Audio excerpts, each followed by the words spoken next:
Hey everybody, it's Master Galengeist here, bringing you my review for the anime The Seven Deadly Sins Season 1 and the Bridge Season, even though Netflix calls it Season 2, because it's only 4 episodes. So, the premise of this series is that we're in Britannia, there's this kingdom, and years before, there are these 7 holy knights that were supposedly planning a coup against the king and were branded as outlaws, and they scattered. So, the greatest holy warriors are gone at the moment, though the holy knights are still around. They've been charged with trying to do a coup and killing the commander of the holy knights. So, when we start this series, it's like, okay, we'll see where this goes. So, we focus at first on this Boar's Hat bar and this young dude who looks about like 12 running it and just having a grand old time. And then this suit of armor comes in and flops down, and the person inside, we find out, is Princess Elizabeth. She is one of the daughters of the king and is trying to find the 7 deadly sins to help her father because the holy knights are conspiring against him, which is interesting because the 7 most powerful were pushed out on charges of conspiracy, while we now have other holy knights that are actually doing the conspiracy. So, of course, she's like, alright, I need help. Do you have any information on him? We find out that this dude is Meliodas, the commander, the captain of these 7 deadly sins. And you're like, okay, he's kind of young, and the poster is like older and all that, but we then see him in battle and he kicks ass. And it's like, alright, I'll help you and I'll find my comrades and we'll get this shit done. And so, of course, his bar lifts up because it is on the back of a giant green pig, which is the mother of Hawk, the talking pig that goes around and eats the scraps of the boar's hat. It works. It sounds kind of strange and like out of place, but this does a nice balance of comedy and seriousness about what's going on with the whole war and everything. Even though I think like Meliodas doing his perviness is sometimes, I don't mind it. It just seems that the timing of it is just a little bit off. It just like appears at like the weirdest times, but overall it doesn't really affect what's going on. So of course they have to go and find his comrades. Now, even though it's called the 7 deadly sins, we don't get all 7 sins in the main first season or in the bridge season. We first encounter Diane, who is a giant and who loves Meliodas, but Meliodas doesn't love her. And then, of course, we encounter Ban, who is a kind of thief and is immortal. Because we get into his backstory about he is also connected with the other 7 deadly sin, King, who is the king of the fairies. And, of course, they've got bad blood because he had went to get immortality from this tree and it was guarded by King's sister. And, of course, King thought that Ban killed her, but he actually loved her, and they were attacked by a demon. And we find out all of these races. There's giants, fairies, humans, goddesses, and the demon race. And the demon race was pushed out of this world by the combined might of the other races. But that, of course, just left the humans as dominant. And we keep finding out as we're going through, even though we see these holy knights trying to stop the 7 deadly sins, there's some within there. Guilt Thunder was actually only working with them to make sure that his love doesn't get harmed and actually trying to actively work against them, because the 2 head people in charge of the conspiracy are trying to bring back the demons to restart the holy war and get stronger and everything, even though they're using demons to like amp demon blood and all that to amp up the Holy Knight's powers.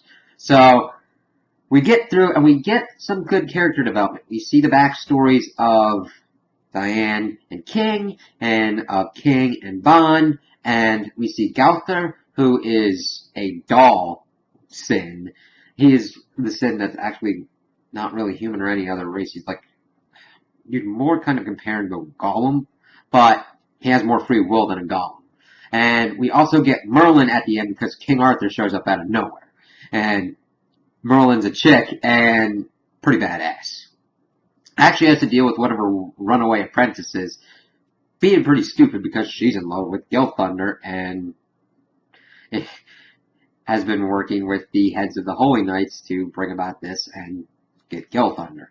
So they do a lot of good character development. It doesn't feel like it takes away from anything that's going on. It just feeds more into our characters and gets us to our conclusions. The only one that isn't really as well fleshed out is Meliodas. But you see the seeds being laid when we figure out that he is part of the demon race. Well, it's not really spelled out. He's a demon, I think, but it doesn't. I don't know exactly how much demon. It wasn't really that clear.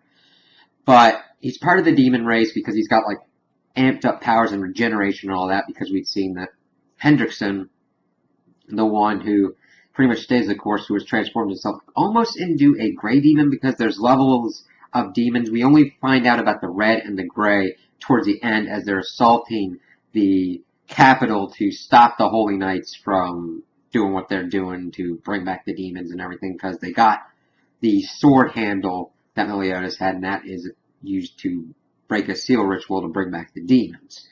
And we get a pretty good fight scene showing like battle scenes that like really flesh out characters, like with King's backstory with one of his fairy servants.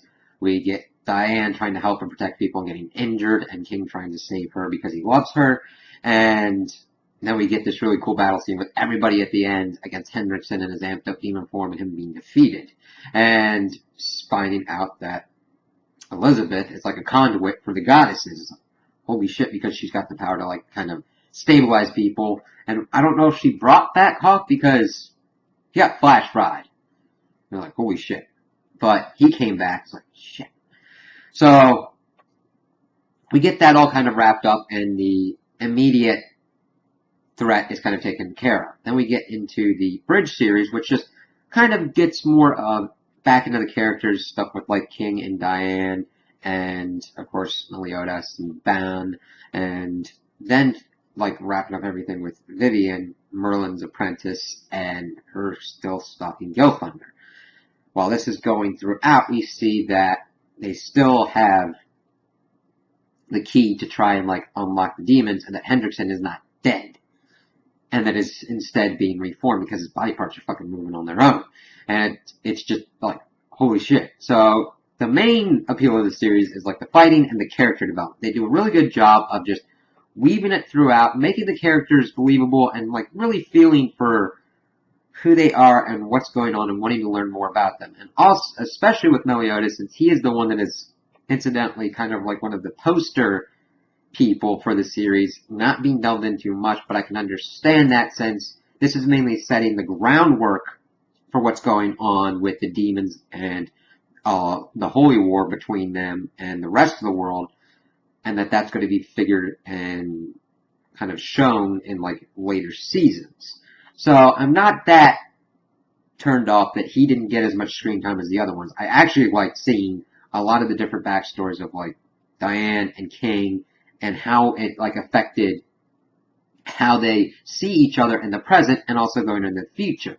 So I'm really excited to see where the actual second season is going to go and how the demons are introduced, how that's going on, because we also get some interesting tidbits with the goddesses as well, because they don't have a physical form at the moment. One of them said, we'll bring back your, the one you love, Ban, if you kill Meliodas. So Meliodas is really important to what's going on and could be a pretty big detriment to the goddesses' plans, depending upon what they are and what they could do to use Elizabeth against him.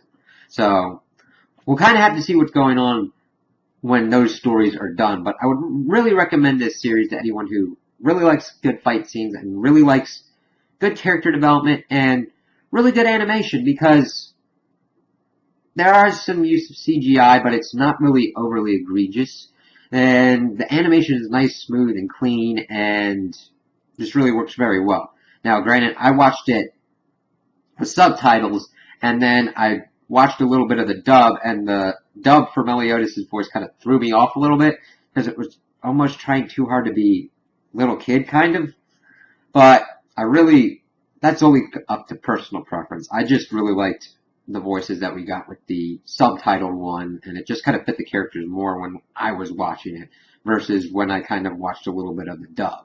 But the animation's really cool. They've got really cool fight scenes, especially with like Guild Thunder, like throwing this like sword at thousands of miles and like lightning discharging, and the overall ultimate fight with like Meliodas versus Hendrickson was just a really cool moment.